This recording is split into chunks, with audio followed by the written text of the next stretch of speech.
क्या आप जानते हो कि इस प्रकृति ने आपके लिए कोई ना कोई एक साथी तो जरूर बनाया ही होगा, जो कहीं ना कहीं बस आपका ही इंतजार कर रहा होगा कि कब आप उससे मिलो और वह आपसे शादी कर ले। लेकिन आपको जानकर हैरानी होगी कि ऐसा कुछ भी नहीं होता है। भले ही आप कितनी ही कुंडलियों के मिलान कर लो, उससे भी कोई फर्क नहीं पड़ता है। और वैसे भी लोगों की चालाकियां तो देखो, पहले वे लड़का या लड़की पसंद करते हैं और उसके बाद कुंडली मैच करते हैं। जबकि अगर वे इतना ही कुंडली में बिलीव करते हैं तो उनको बिना लड़की लड़का देखे ही कुंडली को पहले ही मैच करानी चाहिए, और जिससे भी ये मैच हो जाए उससे ही शादी करे। तो तब तो हम भी उनकी हिम्मत की कुछ बात माने। क्योंकि अगर आपको लगता है कि कुंडलियों के मिलान से ही परफेक्ट पार्टनर खोजे जाते हैं तो ये सिर्फ आपका वहम ही है। और अगर आप इस वहम को दूर करना चाहते हैं तो आपको दुनिया में एक दो नहीं लाखों करोड़ों लोग मिल जाएंगे जिन्होंने पूरी कुंडली मिलान करके शुभ मुहूर्त निकाल कर ही पूरे विधि विधान से शादी की थी, लेकिन फिर भी वे एक दूसरे से लड़ते झगड़ते ही रहते हैं। और नौबत तो इससे भी कहीं आगे की आ गई है, क्योंकि कुछ और भी बड़ी चीजें इसके लिए जिम्मेवार होती है, जिस ओर कभी उस तरह से सोचा ही नहीं गया जैसा उसको सोचने समझने की जरूरत थी। खैर कोई बात नहीं, यह काम आज आपके लिए हम ही कर देते हैं। क्योंकि आप लाइफ में जिस स्टेज पर भी शादी करने का डिसाइड करते हो तो उसी के अकॉर्डिंग जो भी लड़का या लड़की आपकी इस टाइम की सिचुएशन और मानसिक स्थिति के हिसाब से फिट बैठता है, उसी को यह प्रकृति आपसे मिला देती है। भले ही आप उसको कुंडली के मिलान से खोजो या डायरेक्ट या इनडायरेक्ट रूप से खोजो, उससे कोई भी फर्क नहीं पड़ेगा। लेकिन अब सवाल तो यही उठता है कि कैसी लड़की या कैसे लड़के से आपकी शादी होने वाली है, उसका पता कैसे लगाया जा सकता है और वो कैसा या कैसी होगी।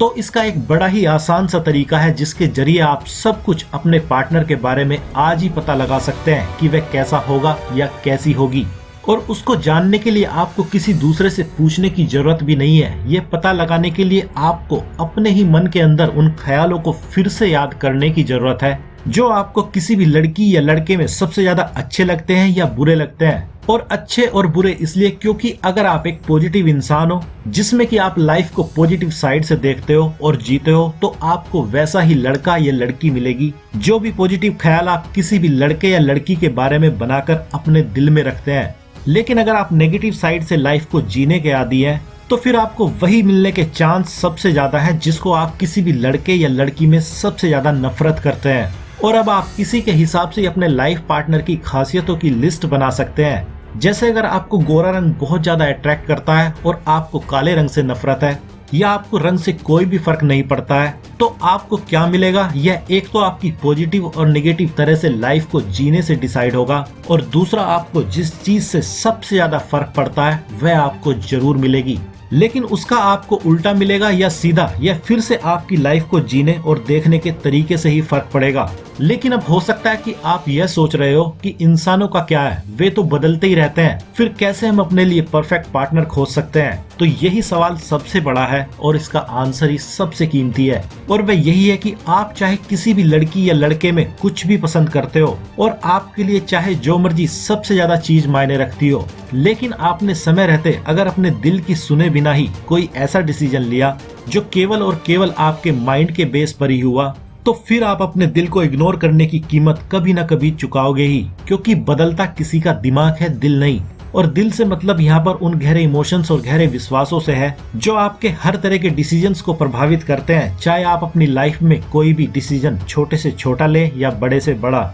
इसलिए अगर आपको अभी भी लगता है कि जोड़ियां तो आसमान में ही बनाई जाती है, तो चलो इसी बात को सच ही मान लेते हैं, जो कि सच भी है। लेकिन इन जोड़ी को बनाने के लिए भी पसंद और नापसंद तो आपके ही मन से ली जाती है, और उसके अकॉर्डिंग ही जो भी इंसान अभी आपके लिए सूट करता है उसी को ही यह प्रकृति आपका लाइफ पार्टनर बनाने की कोशिश करने लगती है, और आपको इसी इंसान को चूज करने का ऑप्शन देने लगती है। इसलिए इसका सबसे बड़ा कीमती रहस्य भी यही है कि अगर आप चाहे तो इसी इंसान को अपना लाइफ पार्टनर बना सकते हैं जो अभी आपके सामने पसंद करने के लिए है। और वह आपके लिए कैसा साबित होगा आप अपनी ही दिल की भावनाओं से उसको पूरी तरह से जज कर सकते हैं। लेकिन अगर आपको लगता है कि आप अभी पूरी तरह से शादी के लिए खुश और एक्साइटेड नहीं है, तो तब आपको सबसे पहले अपने अंदर ही वे सारे चेंजेस करने चाहिए जिसके कारण ही आप खुद को बहुत ज्यादा एंजॉय में महसूस कर सके। जबकि बहुत से लोग शादी करने का प्लान तब बनाते हैं जब वे या तो अकेले रहते रहते परेशान हो जाते हैं या बहुत सी चीजें उनको परेशान करने लगती है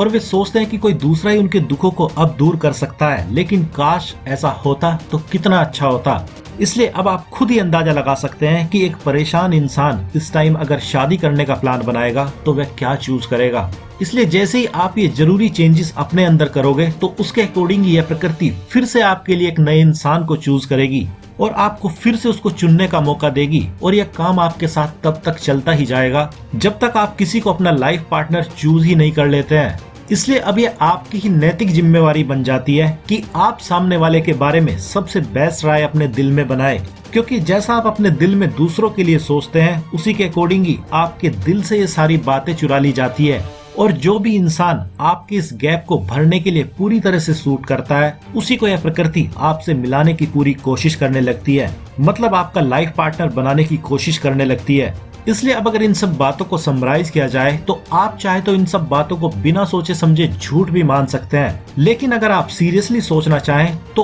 अभी भी इन सब बातों को आप अपनी लाइफ में एग्जामिन करके देख सकते हैं, जिसको आप अपने बॉयफ्रेंड या गर्लफ्रेंड से भी मैच कर सकते हैं, क्योंकि इनमें वे सारी खासियतें अभी भी होंगी जो आपके लिए सबसे ज्यादा मायने रखती है और वे सारी कमियां भी हो सकती हैं जिनसे आपको कोई भी फर्क नहीं पड़ता है। और जब बात शादी की हो तो आपको बड़ा ही सोच समझकर अपने लिए कुछ डिसीजन लेने की जरूरत अभी है, क्योंकि आपकी जो भी डेफिनेशन किसी लड़के या लड़की को लेकर होगी उसी को आप अपनी लाइफ में सच, पॉजिटिव और नेगेटिव के हिसाब से होता देखेंगे, जिसको चाहे तो आप समय रहते बदल भी सकते हैं। और बदलने का प्रोसेस वही है जिसमें आपको किसी भारी दुनिया को बदलने की नहीं बल्कि खुद को ही अंदर से बदलने की जरूरत होती है। तो अब आपको क्या करना है, आप काफी समझदार हैं।